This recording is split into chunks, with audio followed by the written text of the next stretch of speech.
In my last video, we developed this entire unit circle. It took about 19 minutes, but this time I just want to kind of use this sucker to figure out what are the values, the exact values, no decimals, for all of these, say, trig ratios right here, okay? So real quick, I just want to kind of re-point something out here, but when we talk about the unit circle, we're saying that all of these points on the perimeter, the circumference of this unit circle, literally represent the cosine of that angle is the x value, and the sine of that angle is the y value, which is pretty profound because we could use cosine and sine to find tangent, and if we knew cosine, sine, and tangent, we could find, say, cosecant, secant, or cotangent. So moving forward, let's just go ahead and use this thing. Sine of 120 degrees. We say, well, if I wanted to find the sine of 120 degrees, how could I do this? And, to answer our own question here, we'd say, well, we'd go to 120 degrees and recall that the y value at this point is the sine value. So we'd say, well, then it would just be the square root of 3 over 2. Okay, so square root of 3 over 2, which, by the way, came out to be positive, and it's not a shocker to us here, but sine in the second quadrant is a positive function. So we'd say positive root 3 over 2. Letter B, a little bit different. We say cosine of 480 degrees. I want us to think a little bit on this one, and what I mean is this. When we talk about a 480 degree angle, we'd say, well, in order to sketch this in standard position, I'd have to spin a full 360. That is, full 360 plus how much more? And notice, to answer the question, how much more would I have to go? I'd actually have to take 480 and subtract off the initial 360 that I spun, and I get this 120 degree angle right here, which means 120 degrees right here, which means I'm heading right over here. So basically what we've said in the past is two angles that terminate in the same place. That is 480 and 120. They both stop right here.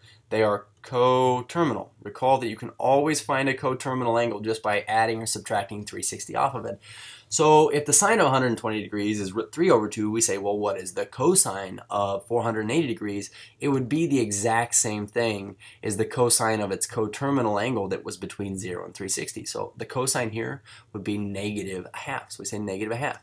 And by rights, we say, well, then cosine 480 is also negative a half because, well, the cosine value is the x value at that point, and we went to 480 degrees to find it, okay? Tangent. Now, this one's a little bit different. The unit circle does not tell us tangent values, but we are very familiar with our ratio identity. I'm going to write this out because we need to know this vocabulary. We say ratio identity, which basically says that if you ever want the tangent of an angle, you could just take the sine value at that angle and divide it by the cosine value at that angle, which we've also expressed in the past as some y over x, which works with the unit circle here because our y values are sine values and our cosine values are x values. So that being said, we say, well, where would 5 pi fourths be? Now, a lot of people at first are uncomfortable with radian measurement, but whenever we talk about a fourth of pi, it's like a fourth of 180. Recall that pi radians is 180 and 2 pi radians is the same as 360 degrees. So a fourth of 180 is like a 45. So every time you hear a pi fourth, we're really talking about a 45 degree angle. And when I say 5 pi fourths, I'm talking about really 5 of these 45 degree angles, so I'm saying 225 degrees. Now, that is the mental math way of doing it. We could also choose to take 5 pi fourths and convert it into degrees by multiplying it by 180 over pi. Okay, where our pi's would cancel out. You'll notice that this 4 and this 180, this 4 would become 1 and this would become a 45. But then again, see, I'm just answering the same question I was right here, which is 5 45 degree angles. Where would we be at? I think regardless, we should be able to find 5 pi fourths without converting it to degrees. So we say, well, 5 pi fourths, we say, here's 1 pi fourth, 2 pi fourths, 3 pi fourths, 4 pi fourths, 5 pi fourths. And the question was, what is my tangent value down here? So tangent at 5 pi fourths, we'd have to take our sine value or our y value and divide it by our x value. And you notice that the thing that I want to point out here is that our x and y values are identical. Okay, so in this case, we would say, really, I'm taking something divided by itself. I get negative root 2 over 2, which is our sine at that angle, divided by negative root 2 over 2, which is the cosine of that angle, and we just get this positive 1. But one really kind of important thing to point out on your unit circle is this, and I would actually fill this out. The tangent values, I like to put tangent values on the outside.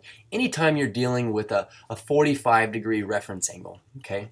Anytime you're dealing with one of those, you're always going to get a tangent value that is 1 or say negative 1, depending upon what quadrant you're in, because you're always taking a y divided by x in which they're identical, okay? So moving forward, what if we wanted to find, say, the cosecant of 13 pi 6? Now, this is a little bit different. A couple of reasons I wanted to look at this one here. First one is this. If I want to know the cosecant of 13 pi 6, my unit circle does not tell me cosecant values, but it does indeed tell me sine values. So in order to find this, what we're going to need to do is say, well, then what would be the sine of 13 pi 6? We could take that and we could just reciprocate it. So maybe we try to answer this question here, 13 pi 6. Now another thing I notice is 13 pi 6, that is bigger than 12 pi 6. And the only reason I mention that at 12 pi 6, it's bigger than that is because that's the same thing as 2 pi. So now this is just like when we dealt with letter B up here. We've gone over a full rotation. We say 13 pi 6 would be coterminal with what? Where would that land? Okay, so I'd say, well, 13 pi 6, let's count around pi 6, which are 30-degree angles. I'd say 130, 2 30s, or 1 pi 6, 2 pi 6, 3 pi 6, 4 pi 6, 5 pi 6, 6 pi 6, 7 pi 6, 8 pi 6, 9 pi 6, 10 pi 6, 11 pi 6, 12 pi 6, 13 pi 6. So a 13 pi 6 radian angle would just be this one right here. So if I want the, say, cosecant of this, I'm going to need to find the sine value, which comes out to be a half. And so if that is the sine value at 13 pi 6, then we'll just say this is 2 over 1. Okay. I want to pull the same maneuvers here on E and F for our reciprocal functions, but you'll notice that I'm dealing with negative angles, and we're going to get into more negative angles and how you deal with those in the next video. But for right now, all this means is that we're going around in a clockwise fashion. So 540 degrees, if I were to say sketch in, say, orange here, we'd say 540, that would be a clockwise 360.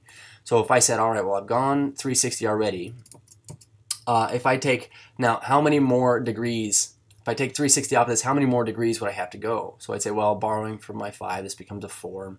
14 minus 6 is, let's see here, 1, 2, 3, 4, 8, and then 4 minus 3 is 1. So we've gone around clockwise, one full spin plus another 180 right here, okay? And so I'm asking, what is the secant at this angle? Again, recall, it doesn't tell us secant values, but that we know that secant is the reciprocal of cosine. So what we could do is this. We could just say, well, what's the cosine of a negative 540 degree angle? We could say, well, looking at this, it's just negative 1. So if I wanted the secant of this, it'd be the reciprocal of negative 1, which would be negative 1 over 1, or 1 over negative 1. Either way, we're getting negative 1 for this value here. And then last but not least, we say, well, what is the cotangent of a negative 90? So just to kind of distinguish between these here, we'll pull out like this fuchsia or whatever it is. Negative 90, recall, is just a 90-degree angle that goes in a clockwise fashion. But if I want the cotangent of this, again, it doesn't tell me cotangent values. I'm going to actually have to know the answer to the tangent of negative 90 degrees first, and then we'll reciprocate it. So if I said, well, what is the tangent at negative 90? Recall that tangent is sine over cosine, or our y value divided by our x value. Down here we could say, well, then the tangent would be negative 1 over 0. And I'm actually going to literally write that out this way. First of all, that's undefined, which is I'm fine with. But the thing here is this. We wanted to find the cosine at negative 90, so we're just going to reciprocate this, and it'd be 0 over negative 1, which is just 0. But that is how handy this unit circle can be. Cheers.